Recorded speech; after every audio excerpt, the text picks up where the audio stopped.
नमो नमः। आप सभी का हार्दिक अभिनंदन। आइए श्री विष्णु पुराण के द्वितीय अंश के 15वें अध्याय का पाठन आरंभ करते हैं। ऋभु का निदाघ को अद्वैत ज्ञानोपदेश। श्री पराशर जी बोले, हे मैत्रेय, ऐसा कहने पर राजा को मौन होकर मन ही मन सोच विचार करते देख वे विप्रवर यह अद्वैत संबंधिनी कथा सुनाने लगे।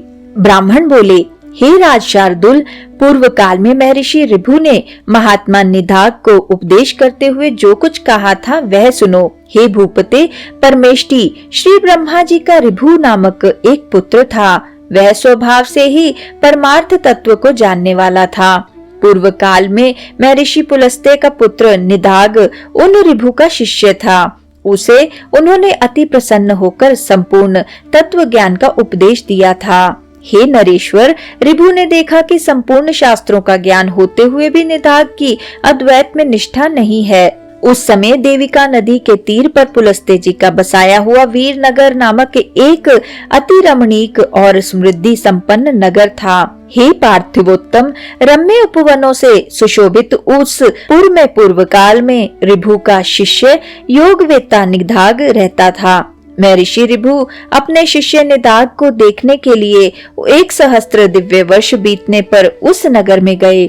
जिस समय निदाघ बलि वैश्वदेव के अनंतर अपने द्वार पर अतिथियों की प्रतीक्षा कर रहा था, वे उसके दृष्टिगोचर हुए और वह उन्हें द्वार पर पहुंच अर्घ्य दान पूर्वक अपने घर में ले आया। उस द्विज श्रेष्ठ ने उनके हाथ पैर धुलाए और फिर आसन पर बिठाकर आदर पूर्वक कहा, भोजन कीजिए। ऋभु बोले, हे विप्रवर, आपके यहाँ क्या क्या अन्न भोजन करना होगा यह बताइए, क्योंकि कुत्सित अन्न में मेरी रुचि नहीं है।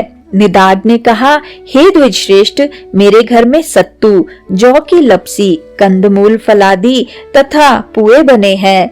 आपको इनमें से जो कुछ रुचे वही भोजन कीजिए। ऋभु बोले, हे द्विज, ये तो सभी कुत्सित अन्न है। मुझे तो तुम हलवा, खीर तथा मट्ठा और खांड से बने स्वादिष्ट भोजन कराओ। तब निदाघ ने अपनी स्त्री से कहा, हे गृह देवी, हमारे घर में जो अच्छी से अच्छी वस्तु हो उसी से इनके लिए स्वादिष्ट भोजन बनाओ। ब्राह्मण ने कहा।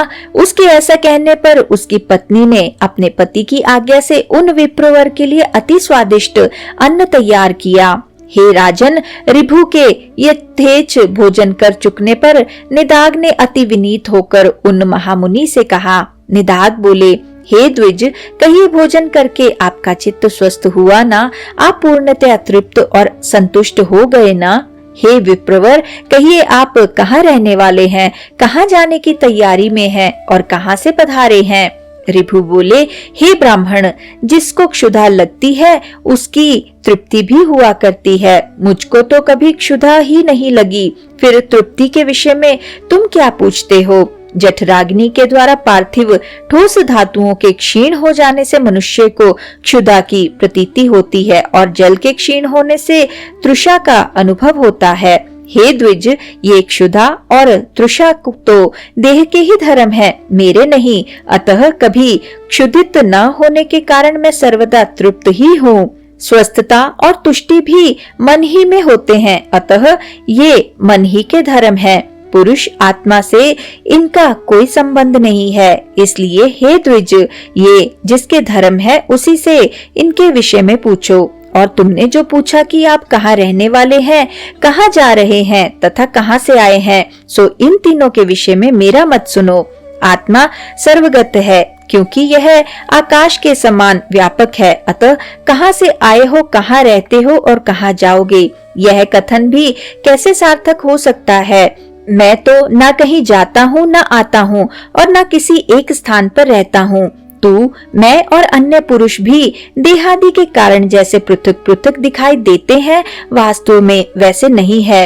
वस्तुतः तू नहीं है, अन्य अन्य नहीं है और मैं नहीं हूँ। वास्तव में मधुर मधुर है भी नहीं। देखो, मैंने तुमसे जो मधुर अन्न की याचना की थी, उससे भी मैं यही देखना चाहता था कि तुम क्या कहते हो। हे द्विज श्रेष्ठ, भोजन करने वाले के लिए स्वादु और अस्वादु भी क्या है, क्योंकि स्वादिष्ट पदार्थ ही जब समयांतर से अस्वादु हो जाता है तो वही उद्वेगजनक होने लगता है। इसी प्रकार कभी अरुचिकर पदार्थ रुचिकर हो जाते हैं और रुचिकर पदार्थों से मनुष्य को उद्वेग हो जाता है।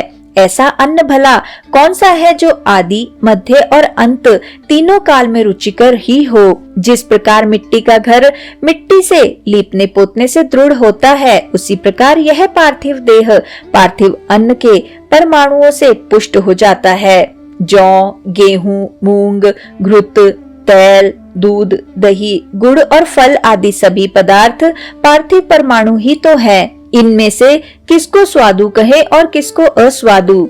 अतः ऐसा जानकर तुम्हें इस स्वादु अस्वादु का विचार करने वाले चित्त को समदर्शी बनाना चाहिए, क्योंकि मोक्ष का एकमात्र उपाय समता ही है। ब्राह्मण बोले, हे राजन, उनके ऐसे परमार्थमय वचन सुनकर महाभाग निदाग ने उन्हें प्रणाम करके कहा, प्रभु आप प्रसन्न होइए, कृपया बतलाइए, मेरे कल्याण की कामना से आए हुए आप कौन हैं? हे द्विज, आपके इन विचारों को सुनकर मेरा संपूर्ण मोह नष्ट हो गया। ऋभु बोले, हे द्विज, मैं तेरा गुरु ऋभु हूँ। तुझको सत सत विवेकनी बुद्धि प्रदान करने के लिए मैं यहाँ आया हूँ। अब मैं जाता हूँ। जो कुछ परमार्थ है वह मैंने तुझसे कह ही दिया है। इस परमार्थ तत्व का विचार करते हुए तू इस संपूर्ण जगत को एक वासुदेव परमात्मा ही का स्वरूप जान। इसमें भेदभाव बिल्कुल नहीं है।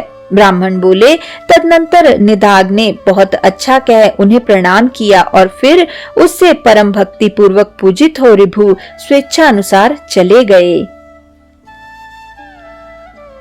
इसी के साथ आज के इस सुंदर पाठन को हम यहीं पर विराम देते हैं और अगले अध्याय के पाठन के लिए हमारे साथ फिर से जुड़िएगा।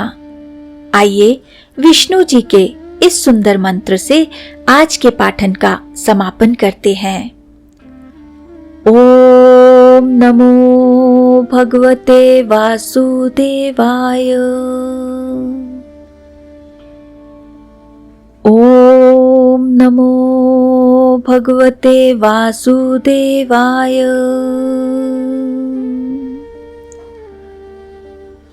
ओम नमो भगवते वासुदेवाय।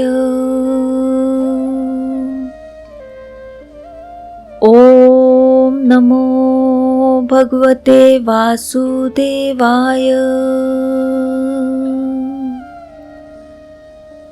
ओम नमो भगवते वासुदेवाय।